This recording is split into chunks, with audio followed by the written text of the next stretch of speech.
News तक अब नए अंदाज में।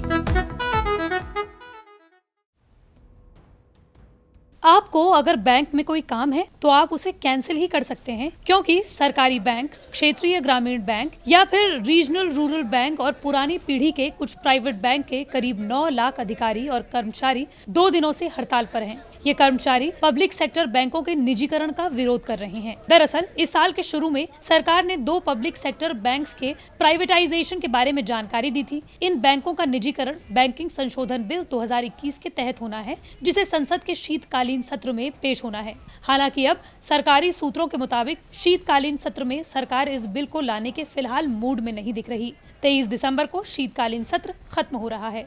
हालांकि सरकार ने अब तक ये नहीं बताया है कि वो किन 2 पब्लिक सेक्टर बैंकों का निजीकरण करने का प्लान बना रही है। हड़ताली बैंक यूनियन के नेताओं का दावा है कि उनकी हड़ताल को कांग्रेस, डीएमके, तृणमूल कांग्रेस और शिवसेना समेत कई विपक्षी पार्टियों का समर्थन मिल चुका है। बैंक हड़ताल के पहले दिन देश भर में सरकारी बैंकों का कामकाज प्रभावित रहा। अखिल भारतीय बैंक कर्मचारी संघ के महासचिव ने तो दावा किया कि पहले दिन की हड़ताल से 20.4 लाख चेक का क्लियरेंस अटक गया। इससे 18,600 करोड़ रुपए का बैंकिंग कामकाज प्रभावित हुआ। हड़ताली बैंक कर्मचारी और अधिकारी संगठनों का कहना है कि हड़ताल का असर 17 दिसंबर को भी पूरी तरीके से दिखेगा। उनका कहना है कि हड़ताल का ये मतलब नहीं है कि सभी कर्मचारी और अधिकारी घर पर बैठ जाएं। इसका मतलब ये है कि वो ब्रांच तो आएंगे, लेकिन सामान्य कामकाज करने के बजाय वो ब्रांच के बाहर बैठकर विरोध प्रदर्शन करेंगे। तो सरकार की बैंक के निजीकरण की नीतियों के खिलाफ नारे भी लगाएंगे। इससे ग्राहकों को असुविधा हो सकती है।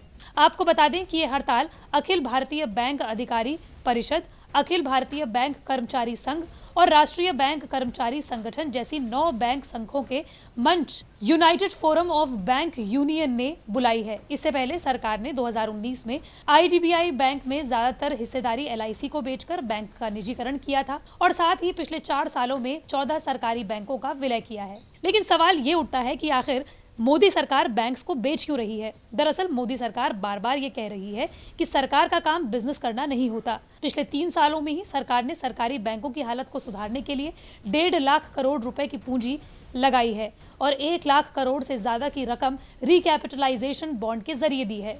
सरकारी बैंकों की गिनती 28 से 12 हो चुकी है। सरकार कमजोर बैंकों को दूसरे बड़े बैंकों के साथ मिला देना चाहती है और बाकी को बेचना चाहती है। इससे सरकार को बार बार बैंकों में सरकारी खजाने की पूंजी लगाकर उनकी सेहत सुधारने की चिंता से मुक्ति मिल जाएगी। लेकिन हड़ताली कर्मचारियों का समर्थन कर रहे कई इकोनॉमिक एक्सपर्ट सरकार के इस कदम को सही नहीं ठहरा रहे। उनका कहना है कि बैंकों के निजीकरण से लोगों की बैंकिंग में सेविंग्स असुरक्षित हो जाएंगी। All India bank officers confederation यानी कि AIBOC की इकोनॉमिक एक्सपर्ट्स की कमेटी का कहना है कि बैंकों के प्राइवेटाइजेशन से कई लोगों की नौकरी पर आफत आ सकती है। साथ ही प्राइवेट बैंक्स नौकरी के लिए आरक्षण नहीं मानते हैं। ऐसे में शेड्यूल्ड कास्ट, शेड्यूल्ड ट्राइब्स और अदर बैकवर्ड क्लासेस यानी कि OBC का हक उनसे छिन जाएगा। इसी रिपोर्ट में ये भी कहा गया है कि सरकार के इस निजीकरण के फैसले से ग्रामीण और छोटे कस्बों में रहने वाले लोगों का आर्थिक हक भी छिन जाएगा। लेकिन बैंकों की इस हड़ताल पर आपका क्या कहना है और सरकार का जो बैंकों के निजीकरण का प्लान है उस पर आपका क्या सोचना है, हमें कमेंट बॉक्स पर जरूर बताइए।